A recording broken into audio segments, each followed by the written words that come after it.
great day, not just a good day. I'm so excited to be back today with another DCC video. You guys have been absolutely loving my DCC videos. I read every single comment and I appreciate all the love and support on them. Everything you guys comment, like, subscribe, do for my channel, it helps me be able to make more videos like this. So again, I truly appreciate all the love and support. I've mentioned it before in my videos, but I pretty much do these because I have no one to talk to about any of this. I'm from Australia and we have nothing like this in Australia. Yes, we have like cheerleaders, but not to the extent of what you guys do in America. So I do this because I love it. I get to talk to you guys about something and I found a great community here where again, I just like to banter and talk to you guys about DCC world and how different it is to here in Australia. Hey guys, super quick disclaimer.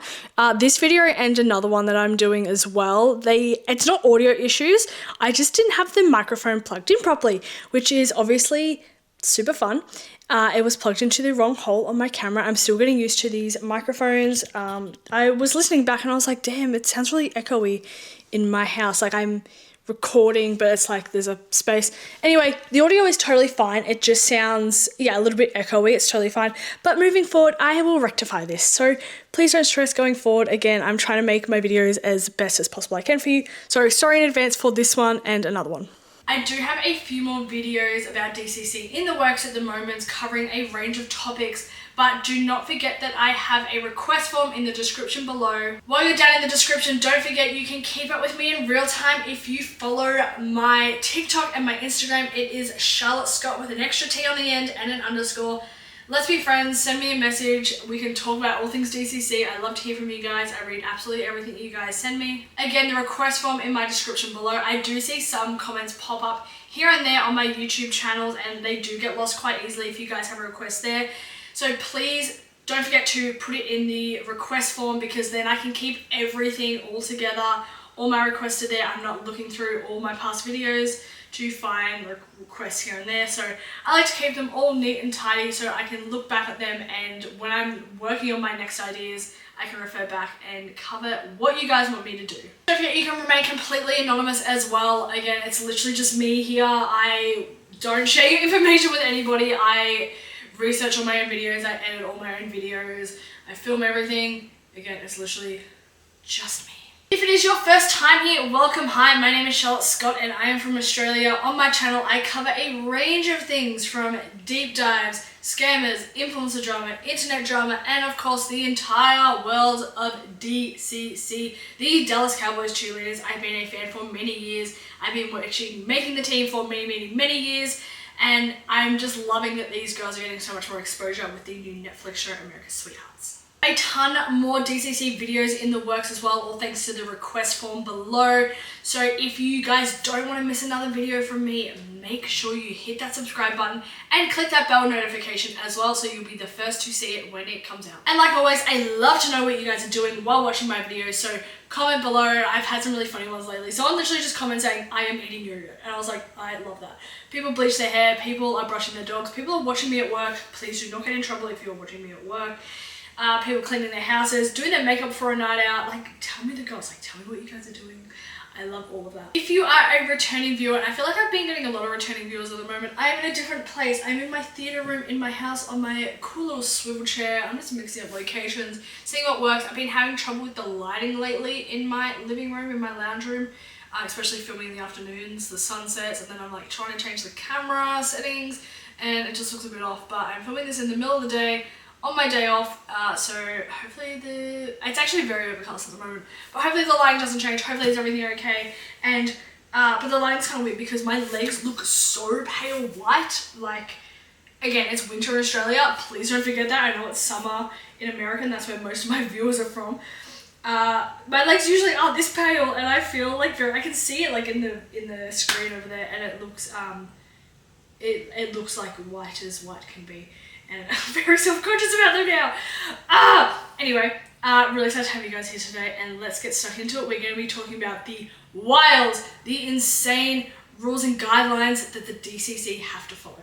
If it's the AM, grab a cup of tea. If it's the PM, grab a glass of wine and let's get stuck into it. We all know that the DCC has a very rich history going back decades and decades, and I think it's really important to start off and first talk about Suzanne Mitchell. Now, Suzanne Mitchell was the original director of the Dallas Cowboys Cheerleaders, and she set the standards so extremely high. Now, most of you probably did, if you guys watched season 1 of America's Sweethearts on Netflix, they did cover her and a bit of the history surrounding her, and I am so glad they did because she is such an influential figure in the DCC world. Again, she was very high maintenance when it came to the girls because she wanted them to be the best version of themselves and the best cheerleaders they could possibly be. She had very standard rules like no showing up late to rehearsal and of course no chewing gum in the studio, as well as down to the nitty gritty, so no biting your fingernails and obviously being very street smart. So back in the 70s, don't give out your name and number to people.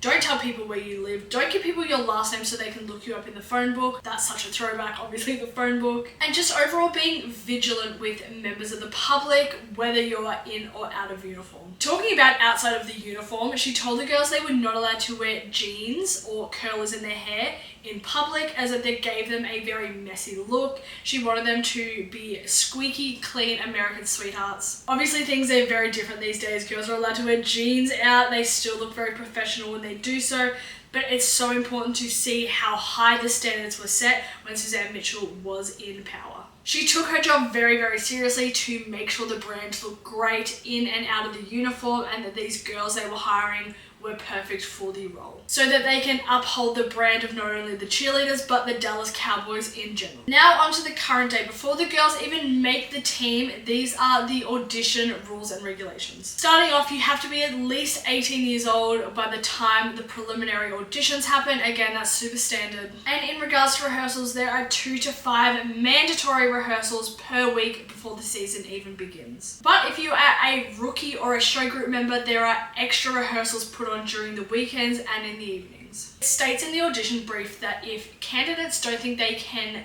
make all of the training sessions and rehearsals, that they should not consider applying to be a Dallas Cowboys cheerleader. So pretty much you have to attend every single rehearsal. Obviously they're a little bit flexible. They do have a lot of rehearsals at nighttime, so girls can work their full-time jobs during the day. These rehearsals usually start 6 to 7 p.m.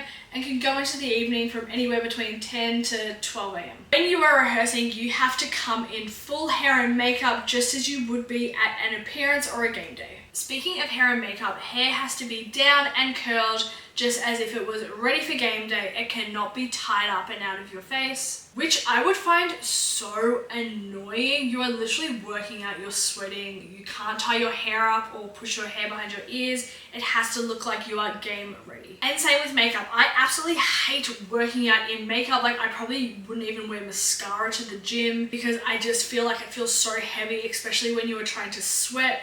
But this is the rules and regulation of DCC. Full glam hair and makeup for rehearsal. Just for a 2 to 3 hour rehearsal where only your teammates and Callie and Judy are most likely to see you. I do understand that they want to get the full effect kind of early and see and visualize what the girls would look like on the field on game day. This one is a pretty standard one across most workplaces, but if rehearsal starts at 7 p.m, you have to be in the gym ready to go at 7 p.m. You don't walk in the door at 7 p.m. You have to have full hair, makeup, costumes stretched, ready to go at 7 p.m. for rehearsal. Another one that is extremely crazy to me, they did talk about it a few times on Making the Team, but it was very, I guess, a talking point in America's Sweetheart Season 1, was that you have to maintain your audition weight. The girls get weighed multiple times throughout training camp, almost nightly, could be weekly, and they have to maintain their weight. Girls have been cut before because they've gained too much weight. These conversations are obviously extremely hard to have.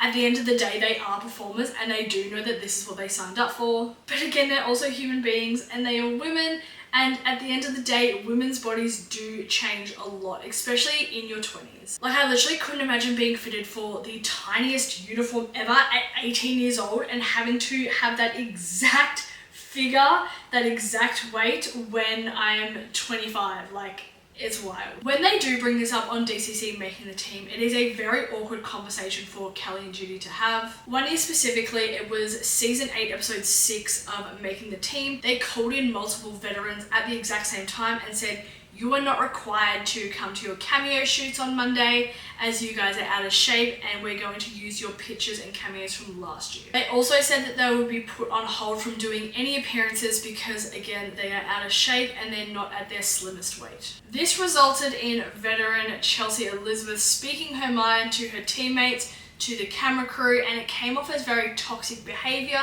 It got back to Kelly and Judy pretty quickly, and ultimately she was let go from the team. And as we know, a veteran getting let go during training camp is massive. There has been multiple times that the girls have been pulled in over weight issues throughout the years and years of DCC making the team. One that fans of making the team will remember is when Victoria got called in during her first season of training camp, and she was told she is 7 to 8 pounds above her audition weight. In the short amount of time where these girls are exercising every day, this was massive. And what followed was a very awkward situation that involved DCC Janelle. She had just retired the year before, and she offered to help Victoria get back on track, go speak to a great doctor and nutritionist, and help her get back to her fittest self. Only a few weeks later, they pulled Victoria back into the office, and Kelly confronted Victoria with Janelle there and said, "Why are you ignoring Janelle and the help she is trying to get you?" Victoria said that she knew Janelle never really had weight issues, so she kind of just wanted to face it on her own. And Janelle said, "I was just trying to help you and get the help that you need."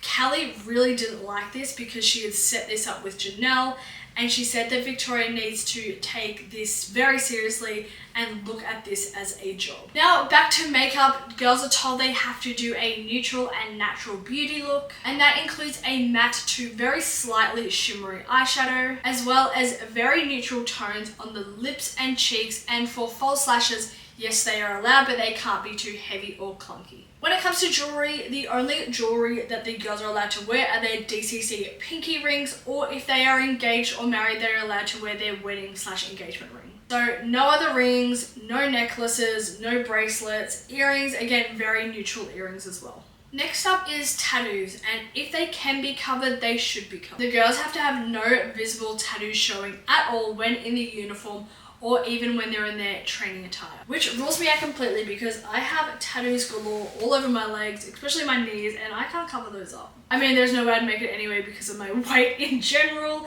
and probably my age, and yeah, I would not look good in that uniform. We do know girls in the past have had tattoos before. That includes Kat. She had one on her wrist, which is easily coverable with the uniform because it goes right down to the wrist, but in training camp, she would have had to cover that with either makeup or a bandage. Now, during the season, obviously, you are required to work every home game. That is compulsory. However, when it comes to appearances, you can kind of pick and choose how much you actually want to work those appearances. So I feel like if you put your hand up for more opportunities in DCC world, you're more likely to get better opportunities in the future. Obviously, one of the biggest ones, and we've seen this pop up multiple times, especially with Holly and Jenna, is no fraternization with players. We do know that Holly and Jenna got in a lot of trouble for this. Holly ended up resigning. Jenna got in a lot of trouble. She lost her position as point of the triangle. Obviously, do not talk to players in a outside of work setting. You can talk to them in a professional setting. But again, I've covered this all on my past video in DCC Scandal, so go check that out. I don't think this includes fraternizations with players from other teams though. We know that DCC Zoe, her now husband, they got engaged a few days ago, is the kicker for the Cincinnati Bengals. Now, I'm not sure how they met, but I can pretty much guarantee it's not because she was a cheerleader from another team. Now, as we know, we're in the great state of Texas for DCC, and it's in the rule book that you have to refer to people as ma'am and sir, and yeah, I find this very funny because in Australia, it's very much not like that. I don't believe I refer to people very often as ma'am or sir. So it was very funny to see Janelle, former DCC who is Australian, refer to Kelly and Judy as ma'am, because again, it's not something very popular here in Australia. Next up, we have social media. And while we don't know the official social media policy, I do think it is a very grey area for DCC. We know that all the girls are on social media, and we do know girls still get in trouble for it, as we've seen this year with Katiana. She went on a TikTok live and was not being the most professional, let's just say. That TikTok live was screen recorded, put on Reddit, and she ultimately got suspended for this. If you want more info on that, you should go check out my DCC controversy and drama explained for 2025 in my YouTube channel. That video is crazy. crazy. So again, if you haven't seen that, go watch that because it's wild. Again, that squeaky clean America's Sweetheart DCC girl was gone, and it was just very unprofessional on what she was doing online. What I find extremely interesting is we've seen social media evolve over the years, and Dallas Cowboys Cheerleaders making the team was on TV for many years, pretty much before social media was a massive kind of thing in our lives. So we've got to see the evolution of social media within the Dallas Cowboys Cheerleaders. There have been instances where girls have been called into the office with Callie and Judy to explain pictures of them drunk at nightclubs, looking very messy, very seedy situations, and them having to explain themselves. Again, they would have been tagged in these photos or uploaded, and they didn't really think of the consequences back then because no one really thought of the consequences with social media back in the day. And let's not forget the infamous blackface that Whitney did back in 2009. I go into that in a little bit more depth in my DCC Scandals video, so go check that out when you get a chance. But what I thought was interesting about that situation was she pretty much only got a slap on the wrist from Callie and the Cowboys organization. She didn't get in a lot of trouble. I feel like that might be a little bit different these days. I would hope so, but who knows. Now let's get into a few unspoken rules of the DCC. And the first one is don't be pregnant while on the team. You can't be physically showing pregnancy while you are a Dallas Cowboys cheerleader. There are a few girls we know that were pregnant at the very end of their DCC days. We know that Shelley Dayton's mum was pregnant with her, but again, she left before she was even showing. As well as Cassie, Judy's daughter, she was also pregnant. And most recently we had Lacey, who was an all-star while she was pregnant, and again, very, very early on in her pregnancy. A lot of these rules and guidelines are obviously very extreme, but at the end of the day, it's what keeps the DCC brand so high of a standard. And not just recently, this is over many, many years, again, starting with Suzanne Mitchell, and they have to keep the bar so extremely high to get the best people for the best job, and to, at the end of the day, protect the brand of the Cowboys and the cheerleaders. I would love to get my hands on the official guidebook, the rule book, the contracts of the DCC. I would love to see exactly what they say, and obviously there are rules in there that I am unaware of. I don't know the extent of the NDAs they sign. Some girls have said they've never signed one, some girls said they have. But if you are a former DCC or current DCC watching this, please slide into my DMs. You will be completely anonymous. I would love to, give me that insider information on what the rule book is. Let me know. I think the one standard or rule is the weight. Like, that just freaks me out so much. Like, I couldn't imagine the pressure of having to maintain my audition weight for all of those years. But if I've missed any rules or anything or guidelines, please let me know in the comments. I'm sure, like, obviously I have, because I know there are ones we don't know about. But if there are any massive ones that I missed, please let me know in the comments so we can let everybody else know. And I want to hear your craziest, like, what you think is the craziest. Like, even to me, wearing the hair down, like, my hair would be fried if I had to curl it every day for training. And again, keeping it down and not out of my face, I would freak out. Like, I would go crazy about that. But again, I'd love to know your thoughts on the rules and guidelines. And as always, comment, like, subscribe, all of that fun stuff. It helps me make more videos when possible. And don't forget to pop a request in the request form in the description, and follow me on my other socials. Charlotte Scott with an extra T on the end and an underscore. But thank you guys so much again for watching. I have another DCC video coming out next week, so make sure you tune in for that. But again, I can't wait to see you guys again soon. Stay safe out there, and I'll see you in the next video. Bye guys.